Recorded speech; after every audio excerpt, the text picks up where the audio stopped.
Shri Ganesha Sharada Gurubhyo Namaha Ramaya Ramabhadraya Ramachandraya Vedase Raghunathaya Nathaya Sitaya Pataye Namaha.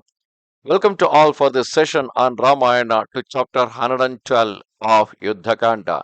In the previous chapters, we saw the death of Ravana and then the lamentation by Vibhishana towards the death of his brother Ravana. And now it is the turn of the consorts of Ravana who rushed out of Lanka, rushed out of his harem to meet the dead body of Ravana in the battlefield.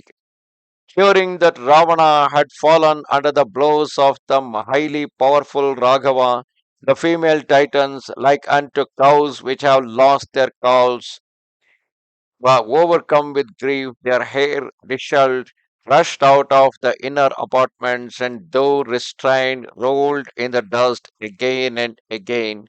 Issuing from the northern gateway with their attendants, they entered the dreadful battlefield, searching for their dead lord, and cried out, O our king, our support, running here and there on the ground that was covered with headless trunks, mud, and gore. Their eyes full of tears, overcome with grief, they emitted cries like unto female elephants who have lost the leader of their herd. Then they beheld that great and exceedingly powerful and illustrious Ravana, their lord, lying in the dust, and they immediately all fell upon his body like creepers that have been torn down in the forest. In a transport of passion, one embraced with sobbing, one pressed his feet, one hung on his neck, while another, beating the air with her arms, rolled on the ground, and yet another, gazing on her dead lord, swooned away, and one, laying her head in his lap, wept as she looked on him, her tears bathing his face as rime covers a lotus flower. Beholding their Lord lying stretched on the earth, in their despair they emitted continual cries of pain as their lamentation increased. He of whom Shakra himself stood in awe, he who he who was the source of terror to Yama, he by whom the king Vaishravana was dispossessed of his chariot Pushpaka, he who caused the Gandharvas, Rishis, and the magnanimous gods to tremble, is now lying dead on the field. He had nothing to fear from Asuras, Suras, and Pannagas, for it was in man that the peril lay for him.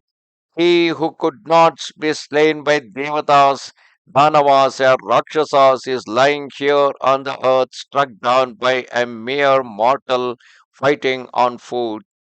He who could not be slain by Suras, Yakshas, or Asuras received his death blow from a man as one who is defenceless.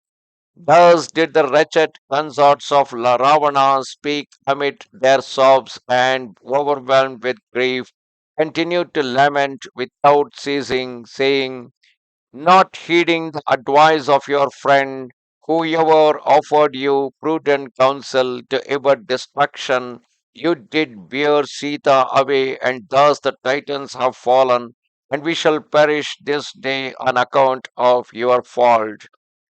Your beloved brother Vibhishana, speaking to you in reasonable terms, was publicly affronted by you in your folly, driven on as you were by destiny. If you had returned the princess of Mithila to Rama, this fearful and appalling disaster that is destroying us to the very root would never have taken place. The wishes of your brother, of Rama, and of your innumerable friends would have been fulfilled. None of us would have been widowed, nor the hopes of our enemies accomplished. But in your perversity, having retained Sita by force, the Titans, we ourselves, and you yourself are all victims of triple destruction. Nevertheless, O bull among the titans, it is not your passion that is the cause of cause, but destiny. All that dies is slain by destiny.